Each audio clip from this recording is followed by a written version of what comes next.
안녕하십니까. 사회복지사 1급 시험을 준비하는 수험생 여러분 반갑습니다. 이 시간에는 12회에서 출제되었던 기출문제 풀이를 시작하도록 할 것입니다. 이 시간에는 인간 행동과 사회 환경에 대한 문제인데요.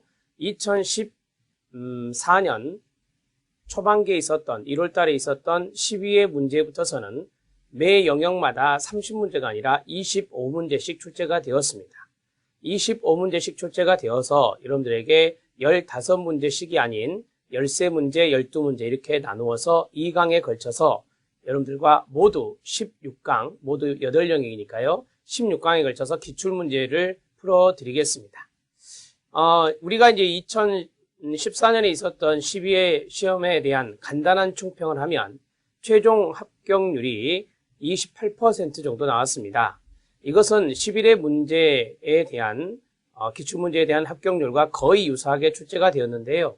이 12회 문제와 제가 11회 문제를 객관적으로 판단해 볼 때 12회 문제가 조금 더 쉬웠다고 볼 수 있겠습니다.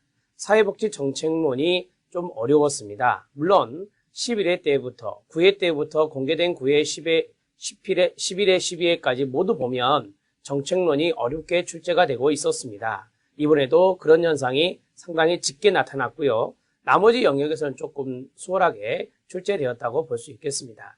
여러분들이 이제 기출문제를 쭉 보시면 아시겠지만, 내가 이런 것을 왜 몰랐지? 라고 생각하는 이번에 시험 본 수험생도 있을 것이고, 또한 예비 수험생분께서는 해볼만 하다, 이런 생각을 해보실 수도 있을 겁니다. 기출문제 풀이를 활용하는 방법은 여러분들이 이제까지 출제되었던 또 공개되었던 9회, 10회, 11회, 12회 문제를 잘 정리하는 것도 상당히 좋은 공부 방법이 됩니다. 첫 번째 이유는 대표성 있는 문제입니다. 기출문제를 분석하지 않고서 내가 시험장에 간다. 그것은 어불성설입니다. 기출문제를 꼭 정리를 해놓고 들어가셔야 됩니다. 두 번째는 기출문제를 풀어봄으로써 앞으로 출제 방향을 예측해 볼 수 있을 겁니다. 그게 바로 기출문제 풀이의 묘미라고 볼 수 있겠습니다. 어떠한 부분이 핵심 영역으로 출제가 되는지 그러한 것들을 간파할 수 있는 좋은 기회가 될 것입니다. 여러분들은 이러한 것을 놓치지 마시고 기출문제 풀이를 잘 정리해 주시기 바랍니다. 자, 그러면 지금부터 인간행동과 사회환경의 전반부에 해당되는 1번 문제에서부터 13번 문제까지 풀어볼 건데요. 시험 유형에서는 실제 시험 유형에서는 박스형의 문제가 기역, 니은, 디귿, 리을로 나와 있습니다. 그러나 여기선 편의상 가나다라로 정리를 했다는 걸 말씀드리고요. 또한 여러분들이 실제 시험에서는 1교시가 연번입니다. 1번부터 50번까지 이렇게 나와 있죠. 그런데 여기에서는 각 영역마다 따로따로 1번부터 25번, 1번부터 25번 이렇게 나누어서 진행을 해 나가도록 하겠습니다. 그리고 여러분들이 받은 이 유인물 있죠. 그 다운로드 받은 그 유인물은 모두 B형의 문제입니다. 1교시도 B형, 2교시도 B형, 3교시도 B형 문제다. 이렇게 생각하시면 되겠습니다. 자, 지금부터 인간행동과 사회환경에 대한 1번 문제, B형 1번 문제부터 들어가도록 하겠습니다. 자, 1번 문제는 성격 이론이 사회복지 실천에 미친 영향으로 옳지 않은 것은입니다. 자, 이렇게 옳지 않은 것은 할 때는 V자 체크나 X 체크, 옳은 것은 동그라미 체크 이렇게 하시면서 하시면 좋겠습니다. 여러분 이 문제는 보세요. 1번부터서 여러 학자들이 이론이 쭉 들어갔습니다. 그리고 사회복지 실천에 미친 영향입니다. 이게 바로 이제 사회복지 실천과 성격 이론의 종합적인 사고를 물어보는 문제다. 이렇게 생각하시면 되겠습니다. 자, 1번에 로저스 이론이 나왔습니다. 로저스 이론은 아시는 대로 현상학 이론 또는 인간 중심 모델이라고 하는 것이 중요하죠. 인본주의 학자입니다. 감정이입이라든지 진실성 등은 원조관계에 매우 유용하다 그랬어요. 감정이입을 우리가 공감적 이해다 이렇게도 말하죠. 공감적 이해, 진실성. 지금 이 용어는요. 인간 중심 모델이라고 하는 로저스의 모델에서 나오는 겁니다. 예, 맞습니다. 자, 그 다음에 두 번째 반두라이 이론은 사회학습 이론입니다. 사회학습 이론은 자아 규제 또는 자기 규제라고도 하죠. 셀프라고 해서 셀프 리귤레이션이라고 해서 자기 규제라는 말도 씁니다. 자아 규제와 자아 효능감, 다른 말은 자기 효능감이다 이렇게도 말하죠. 자기 효능감 이렇게도 정리합니다. 자, 이러한 증진 개입의 중요성을 강조한다라고 했습니다. 판도라의 개념 중에 자기 규제라는 것과 그 다음에 자기 효능감이라는 개념이 있기 때문에 당연히 이러한 것들은 개입의 중요성을 강조할 수밖에 없습니다. 예, 맞습니다. 피아제 이론입니다. 피아제는 인지 발달 이론이죠. 자, 아동의 인지 발달 나왔습니다. 인지 발달 위한 프로그램 개발과 적용을 가능하게 한다. 피아제는 인지 발달과 연관성이 있으니까 당연히 맞는 내용이 되고요. 자, 아들러 이론이 있습니다. 아들러는 개인 심리 이론이죠. 학자와 이론 문제는 또 뒤에 따로 나옵니다. 그때 다시 한 번 더 여러분들에게 말씀드릴 수 있으니까 지금은 잘 듣는데 치중하시면 돼요. 아들러의 이론은 개인 심리 이론인데요. 여기서 창조적 자아라는 게 나오죠. 인간에게는 자아의 창조적 힘이 있다. 열등감에 있는 자아를 우월성을 추구할 수 있는 자아로 옮겨갈 수 있다라고 하는 자아의 창조적 힘, 이걸 창조적 자아라 합니다. 개념과 사회적 영향입니다. 사회적 영향에 대한 인식은 이라고 했어요. 이 사회적 영향은 대인관계를 말합니다. 무슨 관계를 말한다? 대인관계. 그래서 일명 아들러의 이론을 대인관계 이론이라고도 해요. 대인관계라고 되어 있습니다. 여러분이 사회적인 영향을 다른 말로 사회적 관심이라고 말할 수도 있어요. 그래서 이러한 것들이 바로 대인관계와 연관성이 있다. 그래서 아들러는 어렸을 때 엄마와의 관계가 상당히 중요하다라고 했죠. 그러면 이러한 대인관계는 아시는 대로 집단치료, 쉽게 말하면 집단사회복지 실천이죠. 집단사회복지 실천의 원동력이 된다라고 했습니다. 예, 맞습니다. 우리가 이제 열등감이 있다. 어떤 사람이 우월성이 있어요. 내가 열등감이 있는데 그 부분에 대해서 다른 집단 성원이 우월성이 있어요. 그러한 관계를 맺음으로써 그러한 집단의 경험을 함으로써 이 창조적 자아를 만들어낼 수 있고요. 또 하나는 사회적인 관심, 사회적인 영향력을 더 높여나갈 수 있다. 대인관계 향상을 말합니다. 이런 것도 맞는 내용이 된다는 것을 기억하시면 돼요. 답은 쉽게 풀렸습니다. 보십시오. 자, 에릭슨의 이론은 무엇입니까? 심리사회 이론입니다. 심리사회 이론은 과거의 정신적 외상이 끊어요. 현재 어떤 영향을 주는지에 대한 통찰력을 갖게 한다 그랬어요. 과거 나왔죠? 정신적 외상, 트라우마 나왔죠? 통찰력 나왔어요. 이 세 가지를 키워드로 잡는 것은 지그문트 프로이드입니다. 지그문트 프로이드의 정신분석 이론이라고 말할 수 있습니다. 지그문트 프로이트라고 쓰면 됩니다. 이렇게 정리하셔야 되죠. 그래서 에릭슨 자리에 지그문트 프로이드가 들어가야 되기 때문에 1번의 답은 5번이 답이 되겠습니다. 이렇게 정리하시면 되겠네요. 자, 1번 문제는 상당히 좋은 문제입니다. 사회복지 실천과 각자 성격 이론에 매칭하는 문제거든요. 이런 문제는 앞으로 계속 출제될 수 있다는 것을 말씀드립니다. 1번의 답은 5번입니다. 2번 문제 들어갑니다. 2번 문제는 발달 단계에서 영아기, 자, 영아기의 특징으로 옳은 것은 이라고 되어 있습니다. 여러분, 이 영아기는 우리들이 이제 정리를 할 때 1단계라고 하죠. 우리가 영아기를 신생아기라고도 하고요. 또는 어떤 학자들은 이걸 유아기라고 하는데 우리 기출문제에서는 항상 실제 문제에서는 연령이 표시된다는 거. 따라서 연령 0세에서 2세 이것도 놓치지 마시고요. 자, 서열화를 획득한다라고 했습니다. 서열화, 순서대로 나열하는 거. 구체적 조작기. 구체적 조작기는 아시는 대로 학령기라고 배우셨죠? 학령기입니다. 학령기 이렇게 정리하시면 되고요. 나이는 7세에서 12세니까 학령기라고 볼 수 있습니다. 자, 물활론적 사고가 나왔습니다. 사물에 생명을 부여하는 사고는 전조작기에 가능합니다. 전조작기. 그러면 전조작기의 물활론적 사고는 2세에서부터 7세 미만까지라고 배우셨죠? 예, 이렇게 정리하시면 됩니다. 성적 호기심이 있습니다.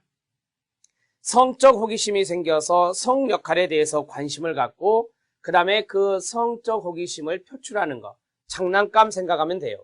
남자들은 남자들이 갖고 있는 노는 장난감에 관심이 있고 여자들은 여자들이 갖는 장난감에 관심이 있는 시기는 학령전기가 됩니다. 그래서 이 성적 호기심은 성역할 학습이 시작되는 바로 학령전기다. 이렇게 정리하시면 되죠. 학령전기의 나이를 아시죠? 4세에서 7세 정도 됩니다. 4세에서 7세. 연령을 써드릴까요? 여기는요. 네, 7세에서 12세 정도 된다. 이렇게 정리를 해드렸죠. 자, 그 다음에 애착관계를 형성한다라고 했어요. 영아기 애착관계 맞죠? 쉽게 문제 풀렸습니다. 애착관계 형성. 프로이드는 구강기라 했고 그 다음에 영아기 1단기. 프로이드의 구강기는 1단계잖아요. 구항남잠생. 그래서 구강기이기 때문에 4번 애착관계 형성 맞고요. 오이디푸스 컴플렉스가 나왔습니다. 컴플렉스를 경험하는 시기는 프로이드의 뭐죠? 남근기입니다. 남근기는 구황남 3단계죠. 그래서 대개 3세에서 6세 또는 4세에서 7세다. 이렇게 정리할 수 있겠습니다. 4세에서 7세입니다. 자, 됐습니다. 2번의 답을 4번으로 처리하시면 되겠습니다. 애착관계 형성은 영아기 1단계 때의 바로 발달과합이다. 이렇게 정리하십시오. 4번이 맞습니다. 3번 문제에 들어가도록 하겠습니다. 자, 3번 문제는 최근에 많이 나오고 있으니까 별표를 좀 쳐주시고요. 자, 콜버그 이론의 평가입니다. 콜버그 하면은 생각나는 것이 바로 도덕적 이론이죠. 도덕성 발달 이론. 옳지 않은 것은 이라고 되어 있습니다. 여러분, 이 콜버그 이론은 도덕성 발달이다. 이렇게 오른쪽에 적어드리면요. 도덕성 발달 이론입니다. 자, 3수준 6단계를 이야기한 학자라고 배우셨죠? 3수준 6단계. 전인습, 인습, 후인습. 그 다음에 앞에 전인습에 두 개 단계가 있고, 그 다음에 인습에 2개 단계가 있고, 그 다음에 후인습에 2개 단계가 있어서 3수준 6단계로 콜버그는 이야기하고 있는데요. 이 콜버그는 미국의 백인 남성입니다. 미국의 백인 남성. 그리고 소득 계층은 중상류층이었습니다. 중상류층. 자, 미국 백인 남성의 중상류층을 연구한, 도덕성을 연구한 사람이 바로 이 콜버그다. 이렇게 정리하고 있습니다. 자, 이 도덕적인 사고적인 측면입니다. 도덕적 사고를 중시했던 사람이 바로 여기 있는 콜버그라고 정리하시면 됩니다. 이 정도는 여러분들이 좀 기본적으로 써놓으시고요. 최근에 12회 시험이 아닌 그 시험에서 나왔던 것 중에 하나가 이 성별의 내용이죠. 그러니까 남자는 항상 여자보다 높은 수준의 사고를 한다라고 이야기한 사람이 바로 콜버그예요. 그래서 콜버그는 남성 지향적 이론을 펼친 사람이다라고 생각하시면 돼요. 남성 지향적 이론을 펼친 사람이다. 이렇게 정리해 드렸고요. 자, 문제 풀죠. 모든 문화권에 끊어요. 보편적으로 적용하기는 한계가 있다라고 했어요. 그 이유는 이게 맞는데요. 그 이유는 여기 있죠. 미국의 백인 남성을 중점적으로 했기 때문에 그렇습니다.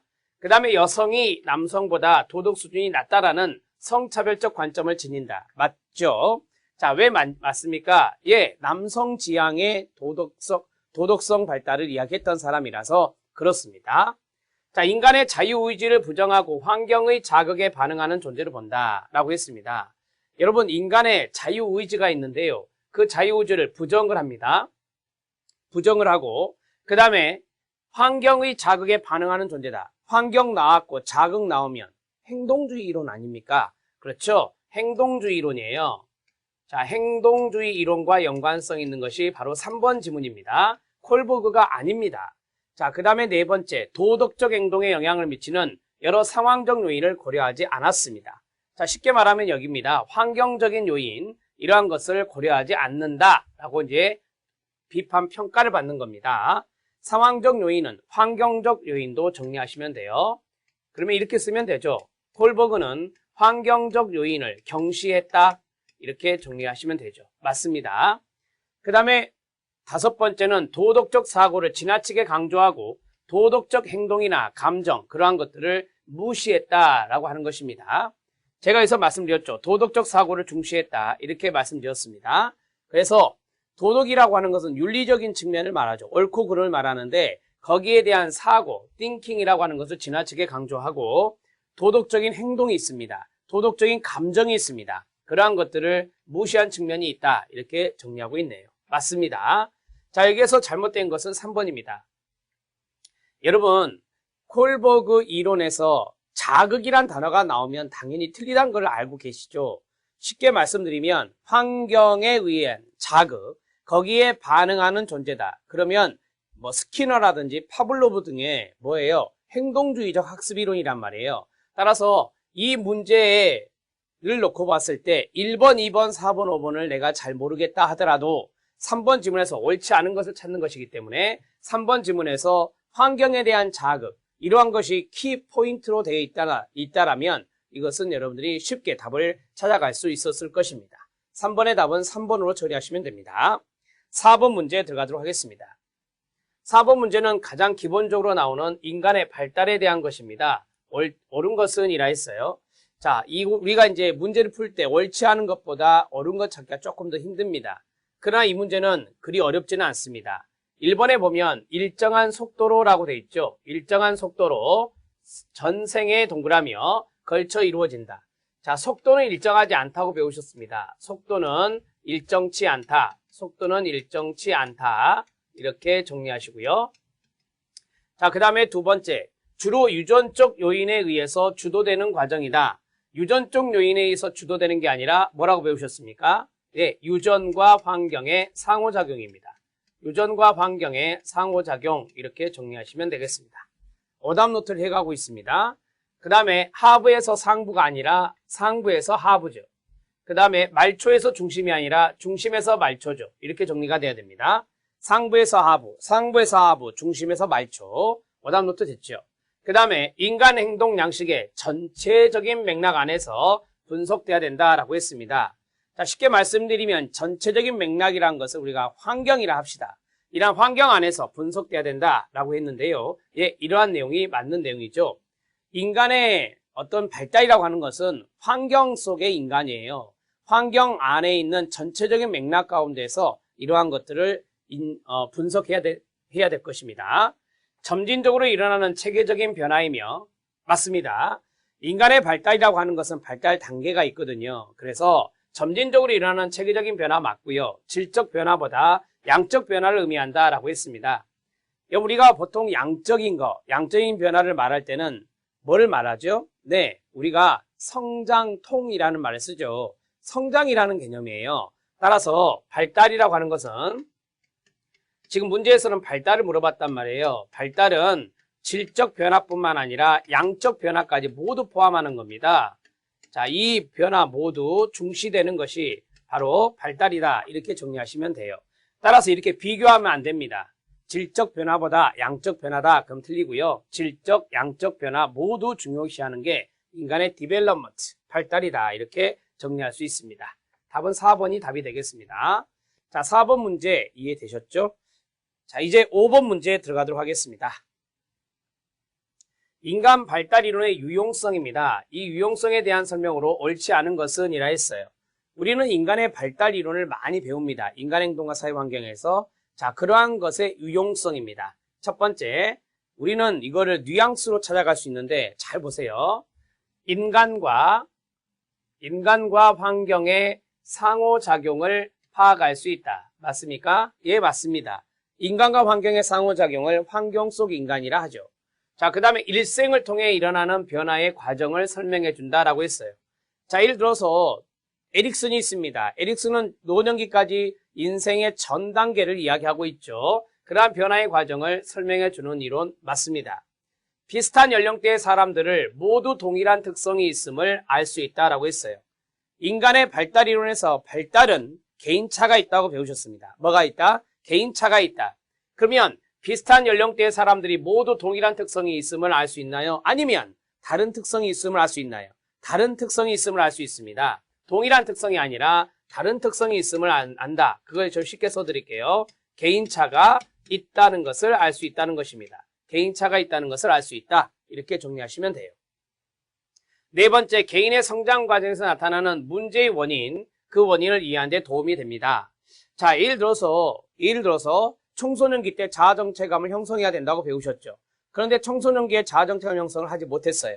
그 발달과업을 성취하지 못했다. 그럼 문제가 일어날 수 있겠잖아요. 그러한 것들을 우리가 이해할 수 있다는 것 맞습니다. 개인의 발달을 영향해주는, 개인 발달에 영향을 주는 다양한 신체적, 심리적, 사회적 요인을 이해할 수 있습니다. 자, 인간은 신체적인 요소가 있어요. 심리적인 요소가 있어요. 사회적인 요소가 있어요. 그러한 모든 것들이 인간 발달의 영향 요소라고 볼 수 있거든요. 그러한 것들이 아주 기본적으로 정리가 될 수 있겠습니다. 5번 지문도 맞고요. 여기서 틀린 것은 3번이라고 볼 수 있겠죠. 3번이 틀렸습니다. 이렇게 정리가 되겠습니다. 5번의 답은 3번입니다. 자, 6번 문제에 들어가도록 하겠습니다. 6번 문제는 중년기의 특징으로 옳지 않은 것은입니다. 자, 중년기의 문제 반드시 출제된다 이렇게 말씀을 드렸었고요. 40세에서 64세로 보고 있습니다. 신체 구조상 이것도 뉘앙스로 찾아가세요. 전반적인 신진대사의 둔화가 일어난다라고 했습니다. 여기가 중요한 거죠. 전반적인 신진대사의 둔화. 이 내용이 맞는 내용이 되겠습니다. 그 다음에 2번. 남녀의 성적 능력이 저하된다. 성적 능력 저하가 중요하죠. 자, 중년기 때는 성적 능력이 저하됩니다. 그리고 갱년기를 경험할 수 있나요? 네, 남녀 모두 그렇습니다. 자, 3번. 이 시기에 직면되는 심리사회적 위기는 생산성 대 침체기다. 누가 말했습니까? 에릭슨이 이야기했습니다. 에릭슨이 이야기한 것 중년기 때의 발달과학과 심리사회적 위기 맞습니다. 자, 그 다음에 새로운 것의 학습 능력은 저하되지만 문제 해결 능력은 오히려 높아진다라고 했어요. 새로운 것에 대한 학습 능력이 저하될 수 있습니다. 여러분들이 아시는 대로 중년기 때는 새로운 것을 받아들이는데 또 암기하고 이해하는데 조금 어려움이 있습니다. 그러나 문제 해결 능력은 삶의 경험이란 걸 무시할 수가 없잖아요. 그래서 문제 해결 능력은 오히려 높아진다라고 했습니다. 맞습니다. 자아통합이 나왔습니다. 답은 쉽게 찾아집니다. 자아통합이 나오고 그 다음에 관계망이 축소됐다라고 했어요. 사회적 관계망이 왜냐하면 이제 은퇴를 하기 때문에 축소가 되고 사회적 역할 변화를 경험하게 된다. 은퇴를 생각해 내십시오. 그 다음에 자아통합이 결정적인 힌트예요. 자아통합과 절망감 생각나시죠? 자아통합 대 절망감 누가 말했습니까? 네, 에릭슨이 말한 무슨 기입니까? 노년기라고 볼 수 있습니다. 노년기의 내용이잖아요. 5번은. 그래서 6번에 옳지 않은 것은 5번이 답이 된다. 이렇게 정리할 수 있겠습니다. 자, 6번 문제까지 정리가 되었는데 7번 문제 들어가도록 하시죠. 자, 7번 문제는 태아의 건강에 영향을 미치는 요인이 아닌 것은 이라고 되어 있습니다. 태아기의 문제인데요. 이것은 이미 출제가 되었던 것입니다. 태아기의 문제. 여러분 이 임산부의 연령에 영향을 줍니다. 임산부의 연령이 늦으면 늦을수록 다운 증후군이 나올 확률이 높다. 배우셨죠? 그 다음에 교육 정도. 임산부의 교육 정도는 신경 안 써도 되죠. 뭐 예를 들어서 교육 수준이 낮다, 교육 수준이 높다. 거기에 따라서 태아가 영향을 받는 것은 아닙니다. 자, 그 다음에 임산부의 영양 상태에 영향을 준다 볼 수 있고요. 정서적 상태에 영향을 주죠. 흡연과 음주 당연히 영향을 줍니다. 환경오염도 영향을 줄 수 있나요? 네, 환경오염도 영향을 줄 수가 있습니다. 환경오염 영향이 있다. 이렇게 써놓으시면 돼요. 환경오염도 영향이 있다. 자, 7번 문제는 이 정도 정리하시고 이거는 예전에 초창기 문제 때 출제되었던 문제 패턴과 비슷합니다. 그래서 충분히 하실 수 있어야 됩니다. 답은 2번이 답이 됩니다. 2번 교육 정도가 틀렸습니다. 자, 7번 문제 간단하게 해결했고요. 8번 문제 들어가도록 하겠습니다. 8번 문제는 박스형의 문제인데 방어 기제와 그 애가 옳은 것을 모두 고른 것은 이라 했습니다. 되게 박스형의 문제는 거의 다 옳은 겁니다. 옳은 것 찾기가 거의 다라고 보시면 돼요. 모든 영역에서. 첫 번째 보상이라고 하는 게 있네요. 자, 보상이라고 하는 것은 개념에서 뭐가 나오느냐? 결함이란 게 나옵니다. 보상이라고 하는 것은 뭐가 나온다? 결함이라고 하는 게 나와요. 결함. 자, 어떠한 결함이 있을 때 그 결함을 보상하는 건데 운동을 잘 못하는 사람이 그러봐요. 운동을 잘 못하는 것이 결함입니다. 공부에 열중하는 학생 행동입니다. 이에 맞겠죠, 당연히. 이게 보상작용입니다. 그 다음에 억압입니다. 자신의 애인을 빼앗아 결혼한 친구의 얼굴을 의식하지 못하는 현상입니다. 자, 우리가 이제 억압이라고 하는 것은 생각하는 것이 너무 힘드니까 그러한 것들을 무의식 영역으로 억누르는 것을 우리가 억압이라 하거든요. 자신의 애인을 빼앗아서 결혼한 친구가 있습니다. 자, 이러한 것들은 정말 견디기 힘들 거 아닙니까? 따라서 이러한 것들을 무의식 영역으로 누르는 겁니다. 그게 바로 억압이다. 이렇게 정리하시면 돼요. 정말 하기 싫은 일이라든지 부끄러운 일이라든지 창피한 일이라든지 기억하고 싶지 않은 일이라든지 이러한 것들을 할 때는 방어의제 억압이란 걸 쓰는 거예요. 아셨죠? 억압이라고 하는 것은 어떤 분노나 충동이라고 하는 것을 무의식 영역으로 추방하는 겁니다. 무의식 영역으로 억누르는 것, 즉 추방하는 것, 이런 것을 우리가 억압이라고 하고 성인들이 많이 쓰는 흔한 방어 기제라고 볼 수 있습니다. 맞습니다. 신체화입니다. 신불 외우셨죠? 불수의근이 나와야 되죠. 신불 무슨 근이다? 불수의근 암기법. 실적이 낮은 영업사원이 실적 보고서를 회피하고 싶을 때 뭐가 아프다? 배가 아프다라고 했어요. 자, 배가 아프다라고 하는 것은 내장근을 말합니다. 무슨 근을 말한다? 내장근. 사촌이 땅을 사면 배가 아프다. 그게 대표적인 신체화 아닙니까? 똑같은 맥락이에요. 실적이 낮은 영업사원입니다. 영업사원. 고쳐야 되겠죠? 영업사원입니다. 영업사원이 실적 보고를 회피하고 싶을 때 배가 아픈 현상. 이렇게 정리하시면 되고요. 맞습니다. 그 다음에 반동형성인데요. 반동형성은 정반대로 움직이는 거예요. 정반대, 반동형성. 부모가 가장 싫은 점을 자신이 닮아가며 결정적 힌트예요. 닮아가며 그대로 따라한다라고 했어요. 이걸 우리가 닮아가는 거 나오면 동일시예요. 동일시입니다. 그런데 부모의 가장 싫은 점을 닮아갔으니까 이건 잘못된 동일시예요. 그래서 우리가 이거를 병적 동일시다 그래요. 동일시라고 하는 것은 긍정적일 수도 있고 부정적일 수도 있는데요. 지금 여기 있는 동일시는 부정적인 것이요. 병적 동일시라 볼 수 있어요. 반동 형성 아니라는 거예요. 동일시라는 방어 기제도 있거든요. 이 점을 정리하시면 됩니다. 라번 지문이 틀렸습니다. 따라서 1번 가나다가 맞는 내용이 된다. 이렇게 정리하시면 되겠습니다. 자, 이해되셨죠? 자, 8번 지문에서 이 보상과 억압과 신체화와 반동 형성 시험에 잘 나오는 방어 기제들이에요. 자, 보세요. 모두 다 사례가 깔렸잖아요. 방어 기제 문제는 사례 문제가 가장 많습니다. 그래서 방어 기제는 개념 정리하면서 사례까지 같이 보시는 게 필수 코스라고 말씀드릴 수 있겠습니다. 8번의 답은 1번이 답입니다. 자, 이제 9번 문제 들어가도록 하겠습니다. 9번 문제는 아동기입니다. 이 아동기는 우리가 7에서 12세 학령기라고 말할 수 있고요. 옳은 것은 이라 했습니다. 학령기 7에서 12세 옳은 것은 성에너지가 끊으세요. 무의식 속으로 잠복하는 시기다. 성적 에너지를 리비도라 하는데 그게 무의식 속으로 잠복됐다. 무슨 기? 잠재기 또는 잠복기. 누가 말했죠? 프로이드. 지그먼트 프로이드가 이야기한 거예요. 그렇다면 잠복기가 구, 항, 남, 잠 학교 가는 시기잖아요. 동성 친구에 관심이 있고요. 그래서 아동기 7세에서 12세 맞아 떨어졌어요. 이거는 답을 찾는 것이 너무 쉬웠습니다. 그래서 잠복기는 아동기와 같은 거예요. 아동기는 초등학교 시기예요. 그래서 맞는 내용이고요. 자기중심적 사고에서 벗어나 추상적 개념을 획득한다라고 했어요. 자기중심적 사고가 있는데 자 거기에서 벗어났어요. 벗어나서 추상적 개념을 획득한다라고 했는데 이 추상적 개념에 추상적이라는 단어 나오면 뭐가 생각나십니까? 추상적 사고. 시작. 추상적 사고. 이게 생각나셔야 돼요. 추상적 사고와 연관성 있는 것은 대개 청소년기와 연관성이 있죠. 형식적 조작기니까 청소년기와 연관성이 있다. 이렇게 정리하시면 됩니다. 물론 청소년기 때 자기중심적 사고라는 것이 있습니다. 자기중심적 사고가 있는데 이 자기중심적 사고가 나타나서 뭐예요? 보통 우리가 청소년기 때 상상의 청중, 개인적 우화 이런 것들은 과도한 자의식 또는 자기중심성 때문에 나타나는 것이라 하거든요. 그런데 청소년기 때 그렇게 끝납니까? 아니죠. 거기에서 벗어나게 돼요.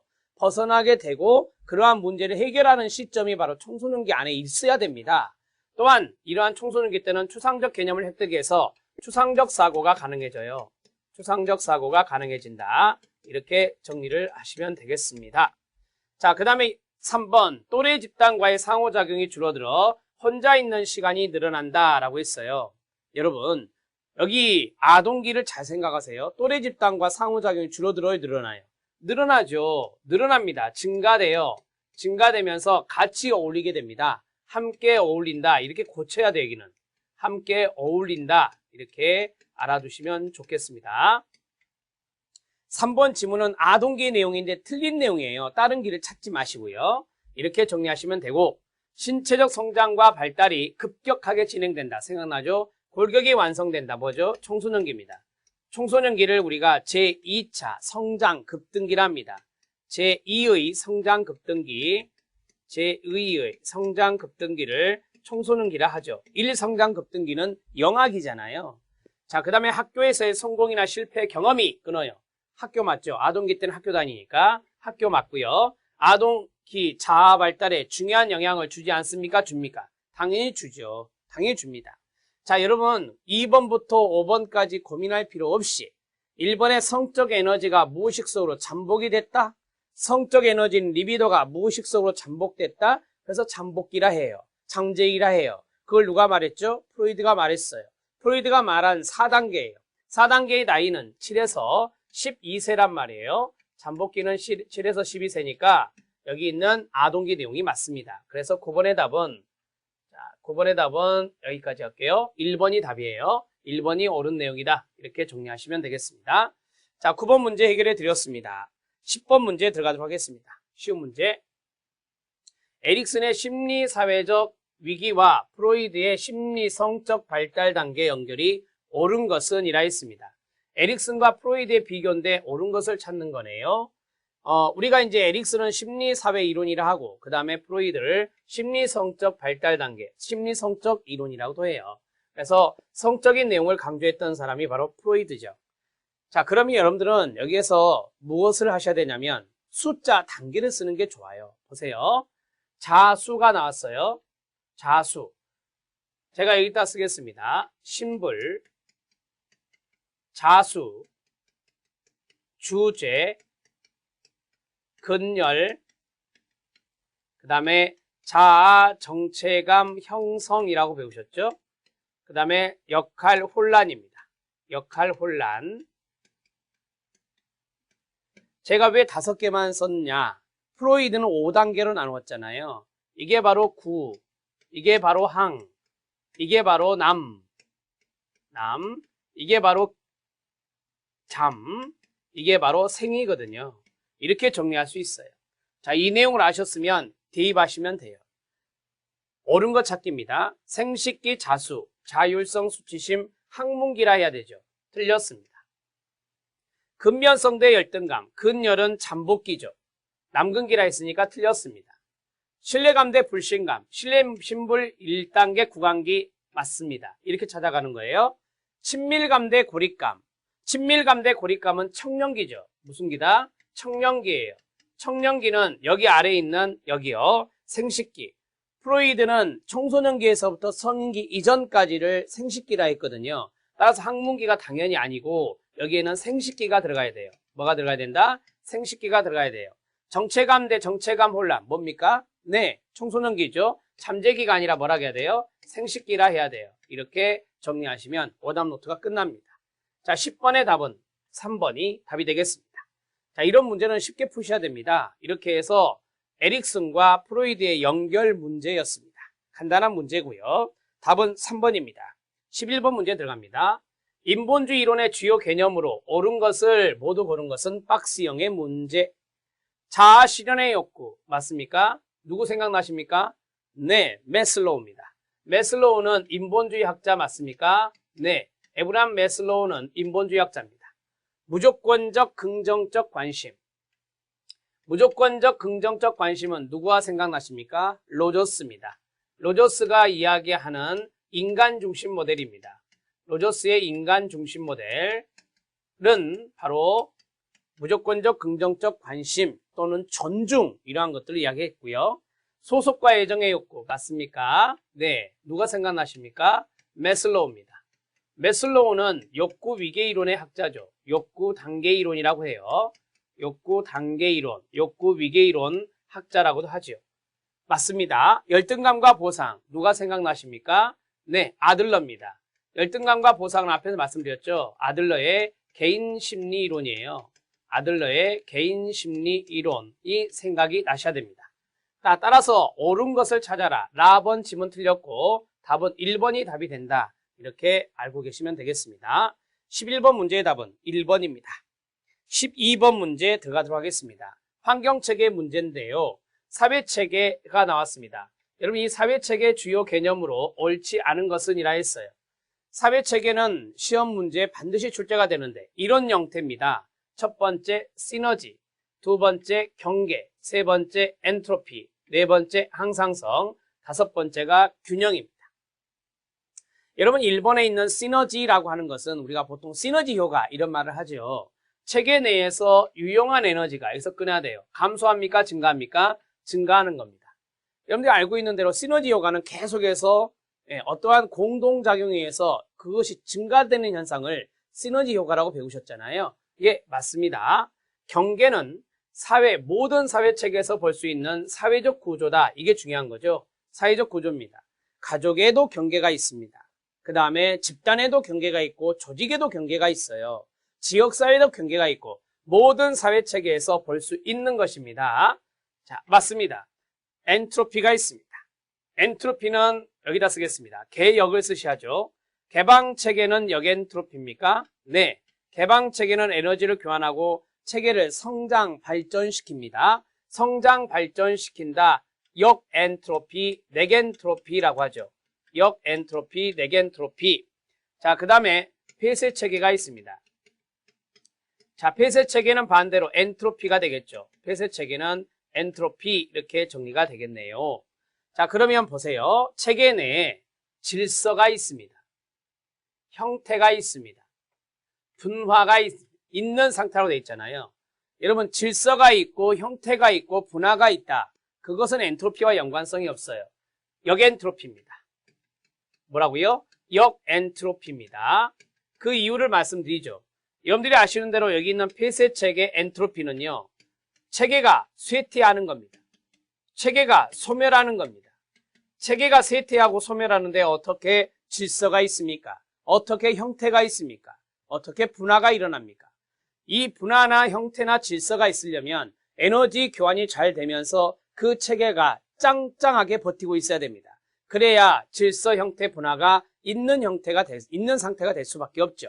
그래서 역엔트로피의 개념이라고 생각하시면 됩니다. 3번 지문이 틀렸습니다. 4번 들어갑니다. 항상성은 끊으세요. 시스템은 체계를 말합니다. 체계가 그 말이죠. 지속적으로 안정적 균형을 유지하려는 경향이다 라고 했습니다. 물론 절대적으로 안정을 유지하는 것은 아닙니다. 비교적 변화와 안정을 쭉 이어가는 것이 항상성입니다. 그래서 경향이다 라는 말 쓴 거죠. 한정적 균형, 안정적 균형의 가로, 이거를 우리가 역동적 균형 상태로 바꿀 수도 있습니다. 역동적 균형 상태 나오면 바로 이게 항상성의 개념이다. 이렇게 정리하시면 됩니다. 균형이란 게 있습니다. 균형은 평형 상태와 동의어입니다. 무슨 상태와 동의어다? 평형 상태와 동의어가 됩니다. 이것은 폐쇄체계상에서 나타나는 겁니다. 무슨 체계상? 폐쇄체계상에서 나타나는 개념이. 자, 그러면 외부 환경으로부터 끊어요. 새로운 에너지의 투입 없이라고 했죠. 생각나세요? 새로운 에너지 투입 없다. 무슨 체계? 폐쇄체계. 자, 현상을 뭐한다? 유지하려는 속성이다. 예, 맞습니다. 에너지가 투입되면서 유지되는 건 뭐예요? 네, 안정상태라고 하죠. 자, 여기까지 써드릴게요. 안개 이렇게 외우시면 돼요. 안개. 안개는 뭐냐? 안정상태라는 게 따로 있어요. 안정상태는 무슨 체계상에서? 개방체계상에서. 개방체계상에서 현상이 유지되는 것을 말합니다. 그게 바로 안정상태라고 말합니다. 12번에 좋은 문제라고 볼 수 있고요. 이런 형태의 문제는 앞으로 계속 출제가 될 겁니다. 답은 3번이었습니다. 엔트로피가 아니라 역엔트로피가 됩니다. 역엔트로피는 체계 내의 질서, 형태, 분화가 있는 상태를 이야기한다. 이렇게 정리하시면 되고요. 만약에 없다면, 질서가 없고 형태가 없고 분화가 없다면 엔트로피가 될 수 있습니다. 그 이유는 체계의 쇠퇴와 소멸을 이끌어내는 것이기 때문에 그렇다라고 생각하시면 됩니다. 12번의 답은 3번이 답이 됩니다. 자, 이제 13번 문제, 이번 시간의 마지막 문제입니다. 융입니다. 자, 구스타브 칼 융의 이론은 분석심리 이론의 학자죠. 옳지 않은 것입니다. 대개 융의 문제는 개념 문제가 가장 많습니다. 가장 많아요. 페르소나가 있습니다. 페르소나는 자아의 가면이라고 배우셨어요. 자아의 가면, 자아의 가면이 개인의 외부에 보이는 가면으로 하면 되겠죠. 가면으로 끊고 개인이 외부에 보이는 이미지다라고 했습니다. 제가 가면을 쓰고 있습니다. 그러면 저의 이미지를 여러분들은 이 가면을 보실 겁니다. 이게 바로 페르소나다라고 하는 거예요. 개인이 외부에 보이는 이미지, 그게 바로 페르소나. 자, 그 다음에 음영입니다. 음영은 그림자라고 배우셨죠? 그림자입니다. 이 그림자는 인간의 어둡고 사악한 측면을 의미하는데요. 더 나아가서는 밝고 건설적인 면까지 이야기할 수 있는 부분이 바로 그림자, 말 그대로 음영을 생각하면 돼요. 자, 그런데 오른쪽을 보시면 인간의 정신에 존재하는 보편적이고도 근원적인 핵이다라고 했어요. 근원적인 핵이다. 여러분, 인간의 정신에 존재하는 것 중에 하나인데, 인간의 정신에 존재하는 것 중에 보편적이면서 근본적인 핵은 원형입니다. 융이 말하는 원형의 개념 안에는 어떤 것들이 있습니까? 처음에 했던 페르소나가 있어요. 2번에 지문의 주어인 음영이 있어요. 그 다음에 3번에 할 거 아니무스와 아니마가 있어요. 그 다음에 4번에 할 거 자기라는 것도 있어요. 자, 이러한 모든 것, 페르소나, 음영, 아니마와 아니무스, 자기, 이러한 것들이 바로 원형의 요소가 됩니다. 이게 합쳐져서 원형이 된 거거든요. 그래서 근본적인 핵을 우리가 원형이다 말하는 거예요. 음영이라 말하지 않고요. 2번 지문 잘못됐습니다. 아니무스는 무의식 속에 존재하는, 이것도 중요합니다.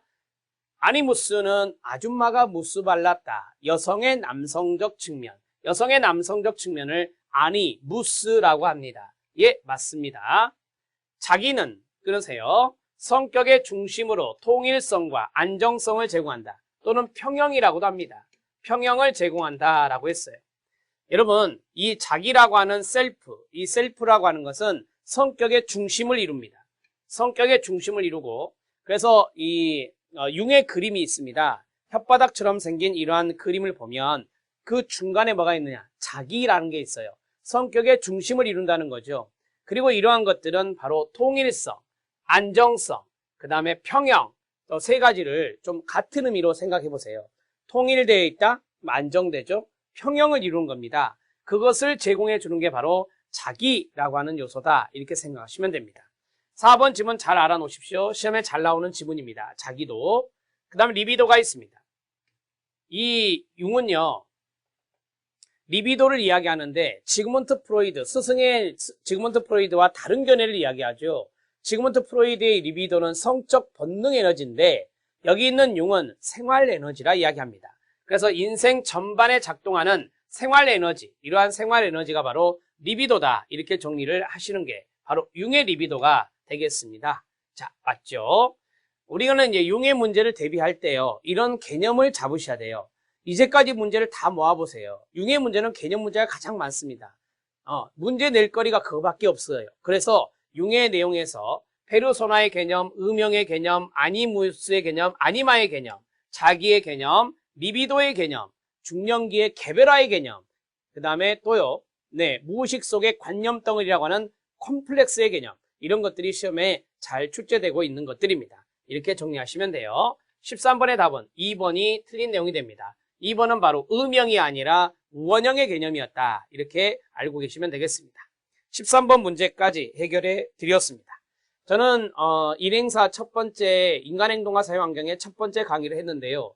여러분들이 문제를 풀 때 좀 어려웠습니까? 쉬웠습니까?